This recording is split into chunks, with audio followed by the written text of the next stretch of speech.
आइए मौजूद सामईन हजरात, Shabnam music and DJ Juneja ji पेश करने जा रहे हैं एक बहुत ही दिलचस्प वाकया, जिसका उन्वान है गरीब रिक्शे वाले की ईद।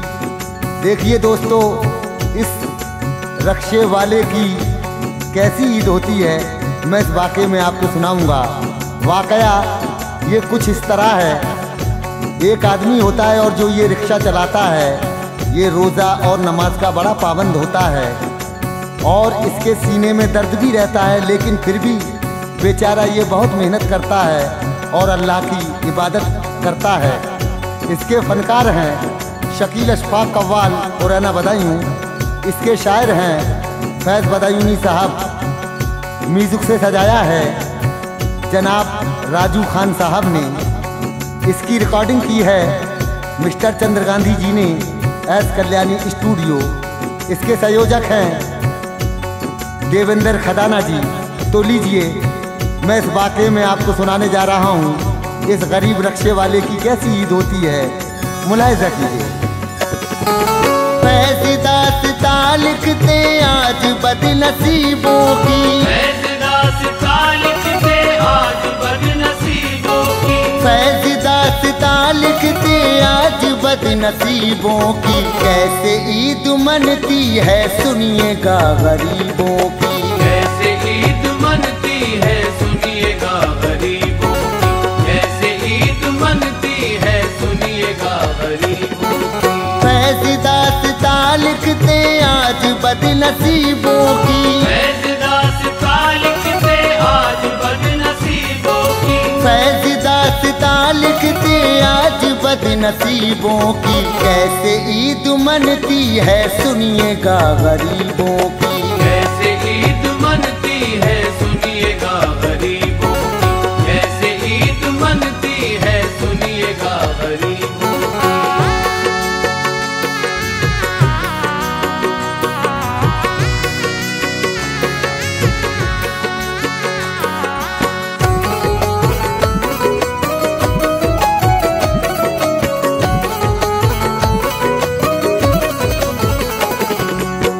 शहर का किस्सा है, एक गरीब रहता था।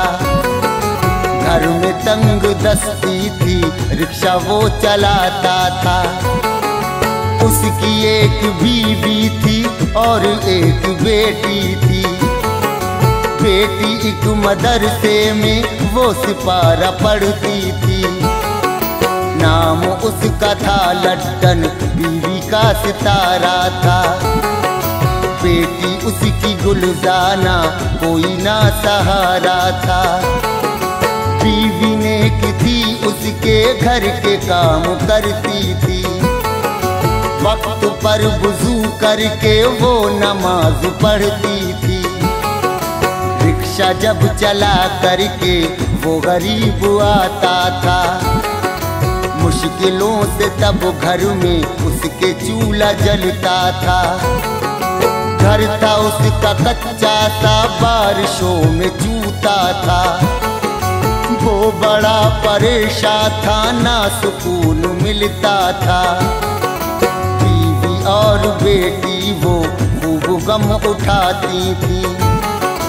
गमज़दा थी वो दोनों, फिर भी मुस्कुराती थी। अपनी बदनसीबी का वो न चर्चा करती थी। अपनी बदनसीबी का वो न चर्चा करती थी। अपनी बदनसीबी का वो न चर्चा करती थी। भूखी रह के भी खुश थी, वो न शिकवा करती थी। भूखी रह के भी खुश थी, वो न शिकवा करती। भूखी रह के भी खुश थी, वो न शिकवा करती थी।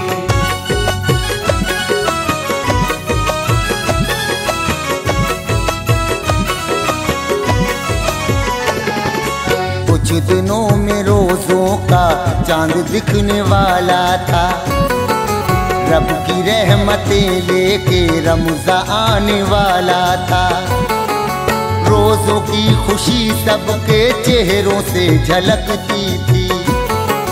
रहमते खुदा उस दम हर तरफ बरसती थी।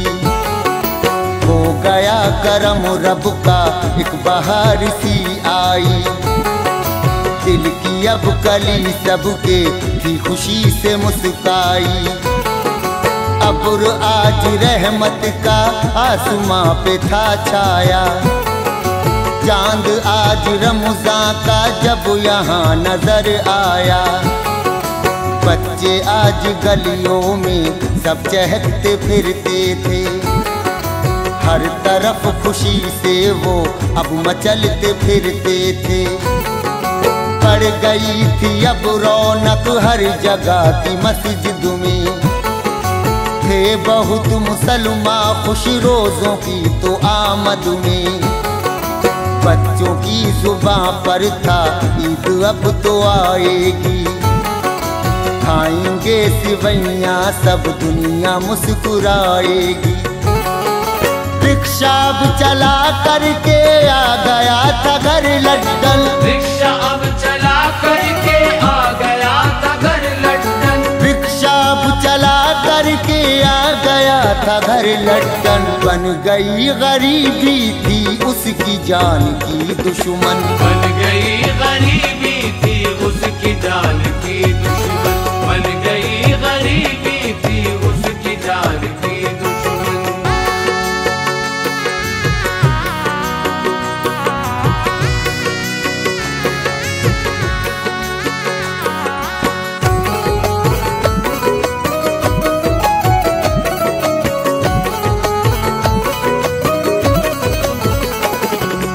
पूरे दिन ही लड्डन ने रिक्शा जो चलाया था।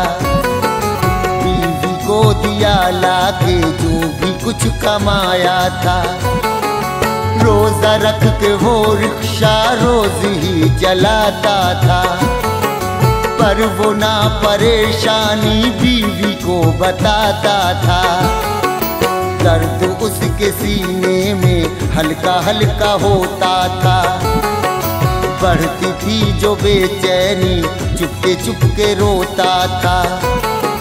करता भी वो क्या आखिर उसकी थी ये मजबूरी। वो दवाइयाँ खा कर करता अपनी मजदूरी। सारे रोजे लड्डन ने इस तरह बिताए थे। रात दिन करी मेहनत पैसे कुछ कमाए थे। ईद आ गई सर पे करनी थी खरीदारी। पास में न पैसा था उसकी थी ये लाचारी। ईद के लिए लानी दूध और सिवैयाँ थी। दर्द रहता सीने में लानी कुछ दवाइयाँ थी। बीवी और बेटी को कपड़े भी बनाने थे। बीवी और बेटी को कपड़े भी बनाने थे। बीवी और बेटी को कपड़े भी बनाने थे। खर्च ईद के सारे उसको अब उठाने थे। खर्च ईद के सारे उसको अब उठाने थे। खर्च ईद के सारे उसको अब उठाने थे।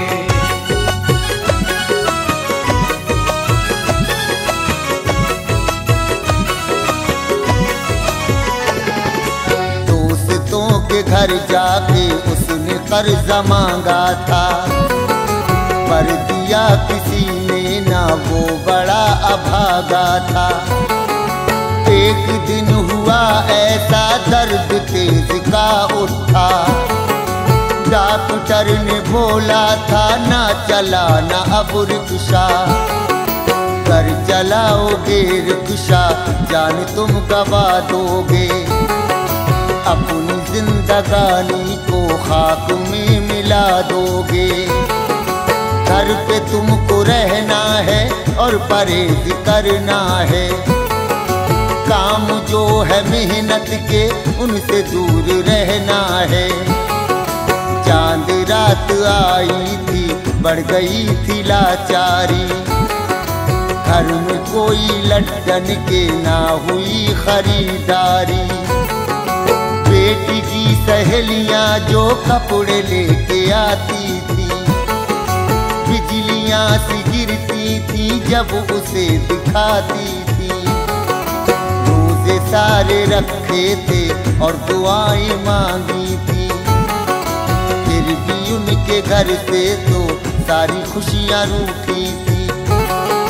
बीवी और बेटी भी रोती बदनसीबी पर, बीवी और बेटी भी रोती बदनसीबी पर, बीवी और बेटी भी रोती बदनसीबी पर। उनको रोना आता था हर घड़ी गरीबी पर, उनको रोना आता था हर घड़ी गरीबी पर, उनको रोना आता था हर घड़ी गरीबी पर।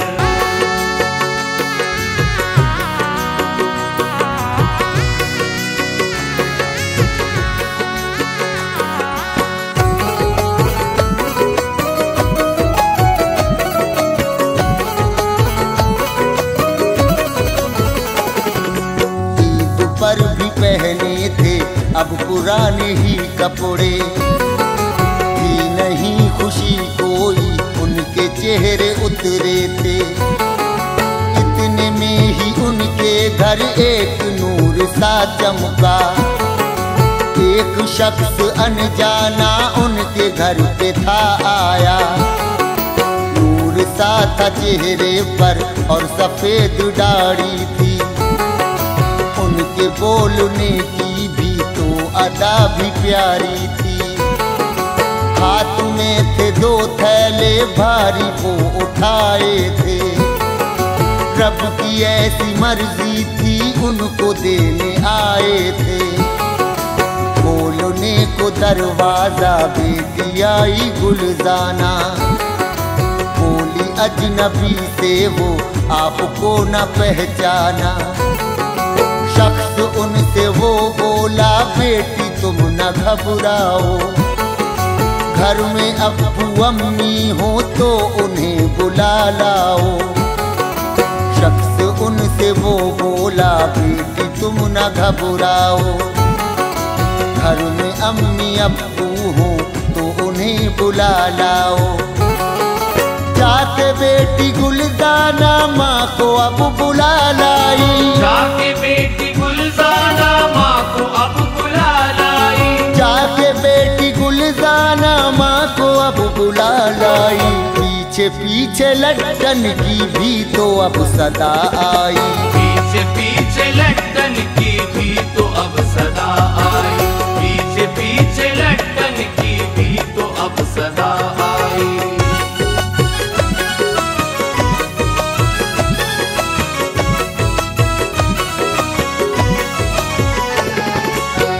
के दोनों थैलों को हो गए रवाना थे।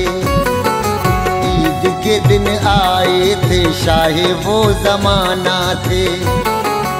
एक थैला देखा तो उसमें कीमती कपड़े, और उसमें रखे थे सोने के बहुत सिक्के। दूसरा जो देखा तो उसमें चीनी चावल थे, खूबसी सी बैया थी और रखे मेवे थे। हो गई थी लड्डन पे रब की ये इनायत थी। ईद का ये तोहफा था, रोजों की फजीलत थी। जब ये कीमती कपड़े तीनों ने ही पहने थे, बस्ती वाले हसरत से उनकी सिमत तकते थे। बेच करके सोने के सिक्के को घर बनवाया, रब की हो गई रहमत मर्तबा बड़ा पाया। कर लिया था लड्डन ने अब बड़ा सा कारोबार, बेटी का किया रिश्ता मिल गए थे रिश्तेदार। उजड़े घर में लड्डन के फैज़ यूं बाहर आई, उजड़े घर में लड्डन के फैज़ यूं बाहर आई, उजड़े घर में लड्डन के फैज़ यूं बाहर आई। था करम ये अल्लाह का जो खुशी थी ये पाई, था करम ये अल्लाह का जो खुशी थी ये पाई, था करम